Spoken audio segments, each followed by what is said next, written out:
Good afternoon. Today I'm going to be reviewing the AndoAndoAndo A2 Auto Tuxedo version. This watch is available from AndoAndoAndo.com for €345. AndoAndoAndo are a microbrand based in Finland. So firstly, let's look at the box that the watch comes in, and then I'll talk you through the specifications of the piece. So the watch comes in this cardboard watch box, and as you can see it's branded with the AAA emblem and also AndoAndoAndo. Now firstly, with regards to the branding, I think they should consider rebranding and simply calling the brand Ando rather than repeating it 3 times, AndoAndoAndo, just for marketing purposes but also for convenience of branding, because naturally AndoAndoAndo repeated 3 times is not going to fit on the dial, but if they simply had the AAA emblem and also Ando once, that would fit on the dial better and it would be better for branding the watch. Now as you can see, 2 cutouts, one in the front, one in the reverse, because when this watch is inside the watch box you can see the dial through it, and also you can see the screw down exhibition caseback displaying the movement, which is the Seiko NH36A automatic. On the reverse we have the specification, and there's also a QR code, so you can scan the QR code with your iPhone or Android and that will download more information about the brand, the owner's instruction manual and the warranty terms and conditions, and I'm pleased to report the watch is covered by a 12-month international warranty. So I'll show you the interior. As you can see, the base is also made from cardboard with 2 cutouts, because the watch comes with one half of the strap taken off it so it can fit flat inside the watch box, so you have to fit one of the sides of the strap to the head of the piece. Now I think this is a disappointment because we're not looking at a low tier piece costing €100. This is a low tier piece but it costs €345. Cardboard watch boxes are acceptable below the €100 price point, but at €345, AndoAndoAndo could do better. I would like to see a plastic or vinyl coated travel case, alternatively a plastic watch box at this price point. The other thing is there's no warranty card and no owner's instruction manual, so it's a disappointment not to get any accessories with the watch, such as an extra strap. It comes on a leather strap, which is good, but it doesn't have a spare strap, for example a NATO strap, alternatively an FKM fluoro rubber strap. These are the kind of extras one expects at the €345 price point. So room for improvement with regards to the packaging and also the accessories. So with regards to the specifications of the piece, we have a 35mm case diameter. We have a lug-to-lug measurement of 43mm, a thickness of 11.7mm and a lug width of 20mm. The genuine leather strap tapers from 20mm at the lugs down to the stainless steel buckle and tang, and to the left of the stainless steel buckle you can see it's signed with a AAA emblem. So brush satin finishing is good quality beneath the black PVD coating. No sharp edges, no burrs, and the gauge of the 316L grade stainless steel is good. Personally, I think it would look better if it wasn't PVD coated. The problem with PVD coating on buckle and tangs is this is an area that's prone to being scuffed and scratched with regular daily wear. So a lot of wear and tear on a buckle and tang. So brush satin finishing works better because of course it's not going to show scratches and scuffs so easily. The problem with black PVD coating a buckle is it is going to show scratches. It would look more aesthetically pleasing and it would have better continuity of design if they had matte bead blasted the buckle and tang to the same satin silver finish as the head of the piece, because you can see the bead blasted effect to the bezel, the head of the piece and also the case back are done very well, very aesthetically pleasing, and it gives it a real tool watch aesthetic. But there's a lack of continuity because we've got a silver matte bead blasted head of the piece and a black PVD coated buckle and tang. So usually when a head of the piece is black PVD coated, the brand will black PVD coat the buckle and tang to match. When it's matte bead blasted effect in silver, they matte bead blast effect the buckle and tang. So you've got a silver head of the piece and a silver buckle, or a black head of the piece and a black buckle. This is the basics, the fundamentals of design continuity. So I think AndoAndoAndo have made a mistake because we don't have that continuity. So flat sapphire crystal with clear AR coating on the underside. And the clear anti-reflective coating does an outstanding job of reducing the glare and the highly reflective nature of the silver mirror polished baton handset. The baton hands are correctly proportioned. The minute hand extends all the way to the white minute ticks on the chapter ring. The white paint contrasts very well with the stepped chapter ring, as you can see, and there are cutouts for the indices which are infilled with BGW9 Superluminova. Centre of the dial contrasts in white, which has a matte finish to it, and it's very subtle, but beneath the cannon pinion in the centre of the dial we have the AAA emblem for AndoAndoAndo, but this is too subtle for my liking because they've done it in white paint. I think they should consider branding the dial in the centre at the top at 12 o'clock in the usual position with a AAA in contrasting black paint rather than white paint. So I appreciate it's a design characteristic. They wanted to make it subtle and hidden, but I think it would look better. And again, if they shorten the brand name from AndoAndoAndo 3 times to simply Ando, they could print Ando across the dial in black, or alternatively the AAA emblem at 12 o'clock. This would further enhance the piece. So proportions of the baton hands are good, proportion of the second hand is good, it extends all the way to the white minute ticks. I like the symmetry of the dial, and I like the day-date complication at 6 o'clock because it has good symmetry. Usually with NH36A day-date powered pieces, day-date complications, they have the day-date complication at 3 o'clock as per Seiko, but I think vertically it looks good, it's aesthetically pleasing and it makes a refreshing change. So legibility is good and the date window gives good symmetry to the dial, having it at 6 rather than the default 3 position. So, with regards to the finishing of the case, solid 316L grade stainless steel bezel, which has a flat profile to it rather than being domed, and the body is also matte B-blasted effect, and the exhibition case back is B-blasted to a good standard. No sharp edges, no burrs. The angular lugs are deburred and chamfered to a good standard, so no sharp undercut to the case. Every facet of the head of the piece is deburred and chamfered very well. So they've done a good job finishing the case prior to matte B-blasting it.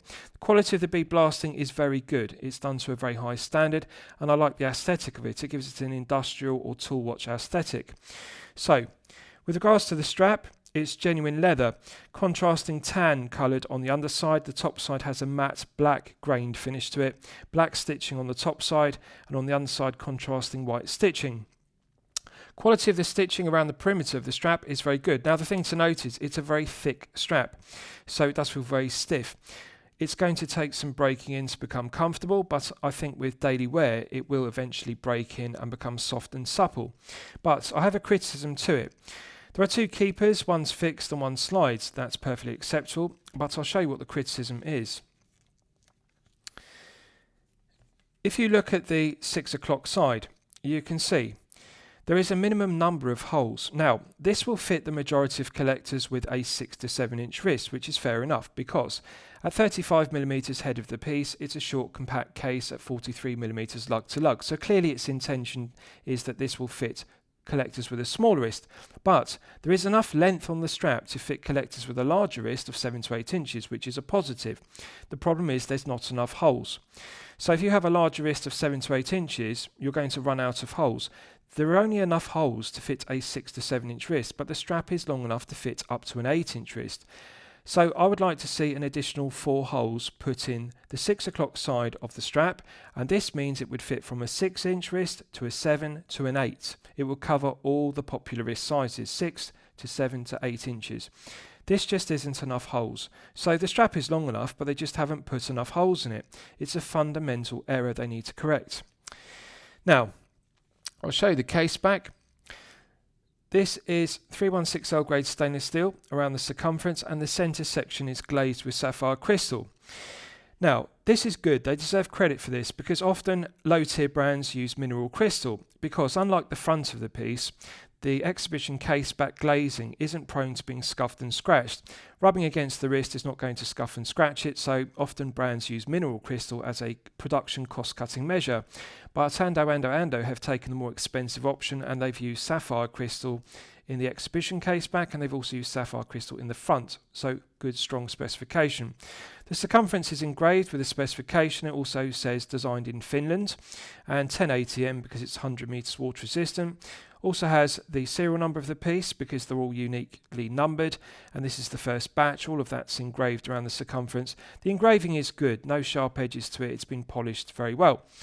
Now, the NH36A is a undecorated movement, so it's sterile and very plain to look at, but it is good to have an exhibition case back nonetheless to show it off.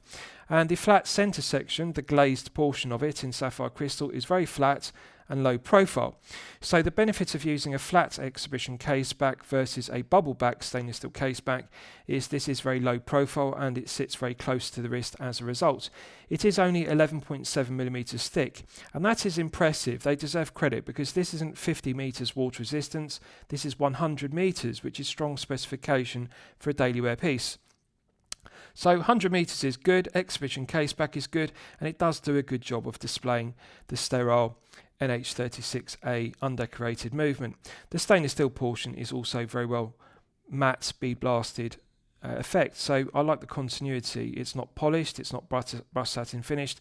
Every facet is matte bead blasted. Case back, head of the piece, bezel, also the crown. Right, so good quality strap. Now, I'm pleased to see the underside is tan, contrasting white stitching is done well, and we've got the AAA emblem embossed, so that's all very good. Quick release stainless steel spring bars are the correct choice because that negates the need for using a spring bar tool if you want to remove the strap and fit an alternative. And of course, with these angular lugs and a stiff strap, it's often difficult to press the spring bar internally in between the angular lugs and the thick strap without damaging the lugs, and of course you would scratch and scuff the matte bead blasting to it. So they've made the correct decision by using quick release spring bars rather than standard conventional spring bars. So I'll give you a wrist shot and you can see how it fits on my 8-inch wrist.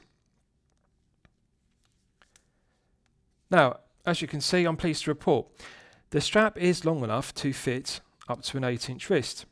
I can just engage the end of the strap into the two keepers. The first keeper is fixed, the second keeper slides. So, as you can see, 8-inch wrist, no problem, but there's not enough holes in it, as you can see. On my 8-inch wrist, I only have 3 available holes. If you have a smaller wrist of 6 to 7 inches, you're not going to get enough adjustment on it to fit your wrist snugly. So, enough holes for a larger wrist, but when you get down to below 7 inches, you've only got 3 holes of adjustment. When you get down to 6 inches, you don't have enough. They need to have more holes in the strap. The strap is long enough, but it just simply needs more holes in it. Now, with regards to wrist presence, it's a small piece, 35 millimeters. It's clearly suited to collectors with a smaller wrist of 6 to 7 inches. If you are a collector with a larger wrist of 7 to 8 inches, 35 is not going to give you enough wrist presence to satisfy. It's a compact case at only 43 millimeters long. On a positive note, the angular lugs do angle around the wrist very well. Low profile flat exhibition case back means the undercut to the head of the piece is very snug to the wrist. So needless to say, this will easily slip underneath the shirt cuff if you wear business shirts. Anything below 13 millimeters is the sweet spot for a watch to fit underneath the shirt cuff. At 11.7, this is a low profile NH36A powered piece. Often NH series watches, such as the 35A and the 36A, are thick. They have a deep rehort, a bubble back case back, and they're often over 13 millimeters. So, AndoAndoAndo deserve credit because they've used a flat sapphire crystal. Had they used a box top hat crystal or alternatively a double dome sapphire crystal, that would have added 2 millimeters of thickness and made this 13.7 millimeters, far too thick. But by using a flat sapphire crystal and a flat exhibition case back, this reduces it by 2 millimeters, so 11.7 is very good. They deserve credit for not making it too thick, bearing in mind it's 100 meters of hermetic seal rather than 50 meters. So legibility is good, feel good factor is good, interesting design. I appreciate that this is a microbrand not making homage watches. This is an original design to AndoAndoAndo with the crown at 6 o'clock. So symmetry is good, and I like the day-date complication at 6 because it's easy to read, and the AR coating on the underside of the flat sapphire crystal works well.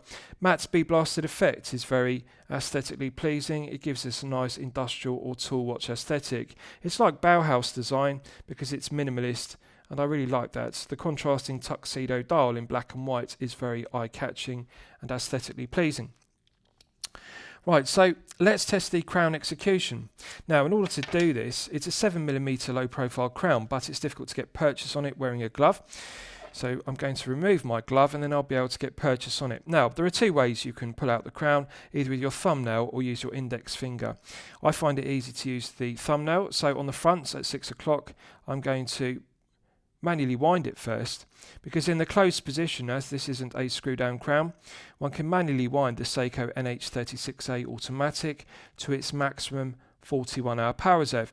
So there's no discernible difference between the 35A, 36A and the NH34A respectively, the GMT version. When you manually wind them, they feel exactly the same. One can feel the tension in the mainspring gradually building up, nice medium resistance. They feel good to manually wind. So pulling it out to the first click position is delicate because the crown is very slim and low profile. So you have to use your thumbnail or index fingernail to pull it out to the first click. Right, so I'm now in the quick set day date complication setting position. Now, the day complication is bilingual.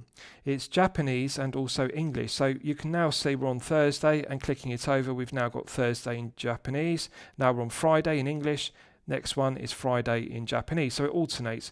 Saturday is coloured in blue. Then we've got blue, Saturday in Japanese, and then Sunday is in red. So Saturday is in blue, Sunday is in red, but all the other days of the week are in black, both in Japanese characters and also in 3 letters, abbreviations in English. It's good. Proportions of the 3 letters are clearly legible, and I like that Saturday is in blue, Sunday is in red, adds some interest to it. So rotating the crown clockwise advances the day complication. Rotating the crown anti-clockwise advances the quick set date complication. So if you look at the lower portion of the day date window, you can see the days of the month click over with a nice positive click. No discernible difference between the 34A, 35A and 36A. The date complication feels exactly the same. Nice heavy indexing. Now, the only negative is, by having it vertically, the proportions of the Arabic numerals are smaller because it needs to fit in the day-date window, both the day of the month and also the date. So the Arabic numerals need to be smaller. On an NH35A, they're larger. So that's something to note. The date is smaller on the NH36A due to having to have an extra wheel on the movement for the month and also for the date and also the day. So good indexing, nice positive clicks, and also the days of the month or the days of the week click over with nice positive clicks as well, clockwise and anti-clockwise. I like it. I think it's good, and I like it's vertical. More brands should use the NH36A and have a day-date complication at 6 vertically. I think it's good design, good symmetry, and it's more interesting than just having it at 3 o'clock as per Seiko. Right, so let's do a loom test and we'll see. Oh, I didn't actually check the time setting. I'll do that. So we're now pulling it out to the second click position, which is the time setting position. Rotating the crown clockwise, cycles through, and it feels very smooth. And rotating it anti-clockwise also feels nice, medium firm resistance to the gearing. Minimal back play. When you rotate the crown clockwise and anti-clockwise, there's minimal slack in the gearing. So it feels good, robust movement. Like the NH35A, the NH36A is a reliable, well-proven workhorse movement. Pushing it back in has got a nice positive click, and that restarts the movement. You'll see the second hand begins to sweep around the dial at 3 Hz. The negative of NH series movements, such as the 35A and 36A, and also the 34A, is that they stutter or judder. The second hand has a 3 Hz sweep rather than the smoother 4 Hz, but that's something to bear in mind. It's a characteristic of their movements because they all run at 21,600 vibrations per hour, which is the frequency of 3 Hz. I personally prefer the smoother sweep of a 4 Hz second hand. Some collectors dislike the stutter or the judder of 3 Hz sweep because it stutters and judders. It doesn't sweep as smoothly as 4 Hz.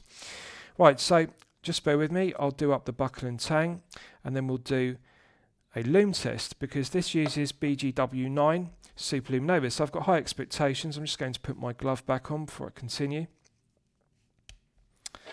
Right, so as always, I'm going to use my 100 UV LED torch to charge it up to the absolute maximum. Right, so that's now fully charged, and as you can see, it has not disappointed, because, pleasant surprise, AndoAndoAndo have fully loomed the white minute ticks on the chapter ring, and they contrast very well because the white minute ticks contrast with the black portion of the dial, which is 3D effect. Also, the black portion has depth to it, and they fully infilled the cutouts for the indices with BGW9. Perfect colour tone match between the minute ticks on the chapter ring, the indices, and also the baton handset. And one can clearly differentiate between the longer minute baton hand and the shorter baton hour hand. So legibility is good. I like the symmetry with the day-date complication at 6, and it does make a refreshing change to see the white minute ticks fully loomed. Now, the surprising thing is, we're not looking at 5 to 6 layers. AndoAndoAndo, by their own admission, have only used 3 layers of BGW9, and this to me looks very good for 3 layers. I think they could improve upon this, certainly on the minute ticks. If they applied 5 to 6 layers on the minute ticks on the chapter ring, the exciter would be glowing brighter, and I think that they could improve upon it. But nonetheless, it's good to see the minute ticks fully loomed. And I think the legibility is good of the baton hands, the legibility of the indices is also good, and I like the symmetry of the day-date complication at 6. So it's performing very well for 3 layers. I'm very impressed by it. So it indicates good quality BGW9, and they haven't cut any corners despite only applying 3 layers to the dial and 3 layers to the baton hands. This is the kind of performance I would expect to see with 5 to 6. So they're clearly using good quality BGW9. Very nice.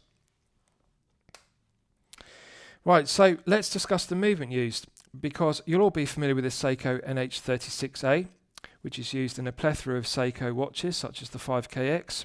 Seiko call it the 4R36 when it's used in their own pieces, but the NH36 is the same as the 4R36. So it's a day-date complication movement. The architecture is the same as the 35A. The only discernible difference is it has a day wheel added to the movement to give it a day-date complication. But the rest of the movement is the same between the NH35A and the NH36A respectively. So it has 24 joules.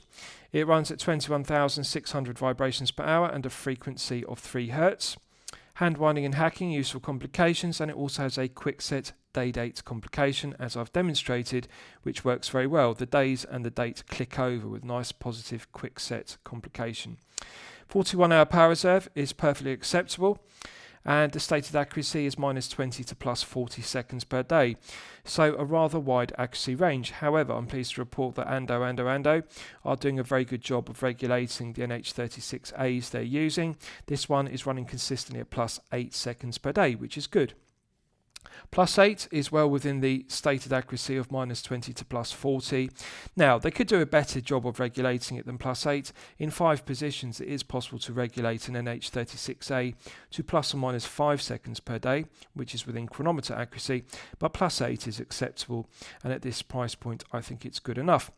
So, flat sapphire crystal does a good job of displaying it, although it's undecorated and it's very plain to look at, with the exception of the engraving on the rotor, and I think it is a good movement. It's reliable, well proven, workhorse, day-date complication movement. 41 hours is acceptable, +8 is good enough accuracy, the hand winding works well, the quick-set day-date complication works well. It's been in service since 2011, and this watch uses the Japanese-made version.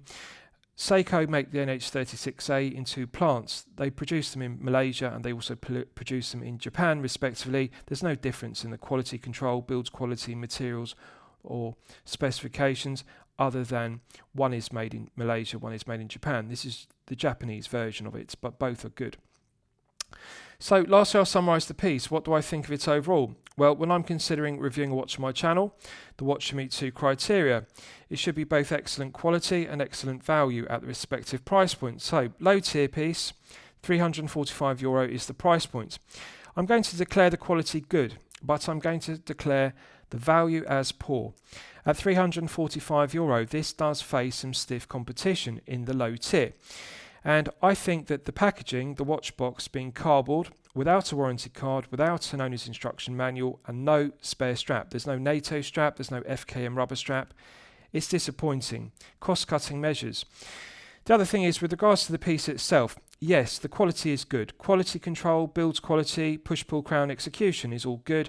The 3 layers of BGW9 performs well. AR coating works well, so it does work very well. But the NH36A really is the basic movement at this price point. I would like to see a higher grade of movement, such as a Miyota 9000 series used. Now, I appreciate this is a day-date complication piece, so that does limit the options, but at €345, one expects to see a Miyota 9000 series, such as the 9015 or the 9039, for example. They are higher grade movements. It's really expensive at €345 to see an NH36A. It's acceptable at €100, 150, even up to 200, but when you get past €200, you expect to see Miyota 9000 series movements. And at €345, you definitely expect to see a 9015.